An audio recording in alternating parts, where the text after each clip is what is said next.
Look out. There's a bus behind you. In my job, I work the car ride line, which means I help to direct some of the traffic that's coming in and out of the school as our parents come to pick up their children.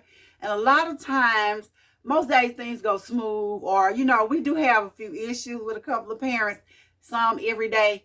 But that's the biggest thing, them not wanting, them wanting to come in a way they're not supposed to or do something out of the ordinary. But I recently had an event where a young lady came to pick up a child that was not her child. And she was like a family friend. And so she came and I was trying to help direct her in and out. Make a long story short, she parked. She was in a sort of a little small SUV, and she parked behind on the side of another big SUV. And so I'm trying to direct her out.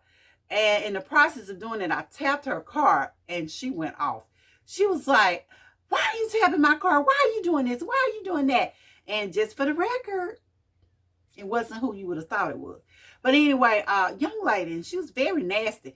And I said, "Well, ma'am, I'm sorry." I said, "I'm trying to help get your car out of the spot in which you're in so you can, come on." I said, "We've got traffic held up waiting on you to pull out," which I did. I stopped the traffic on both sides waiting on her. Her comment to me was she could get out on her own. I guess she had one of those navigational systems like I have in my car.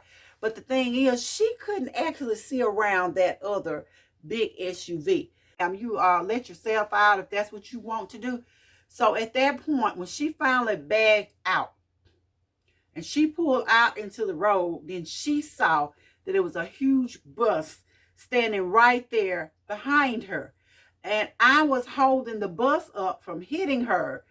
And I was trying to carefully guide her out, but she was so nasty and so rude and caught up in herself and what she thought she could do. She did not know that because she could not see on the side of her. And I thought about it. I said, "Lord, how often do we act like this? How often do we assume we know everything when we don't?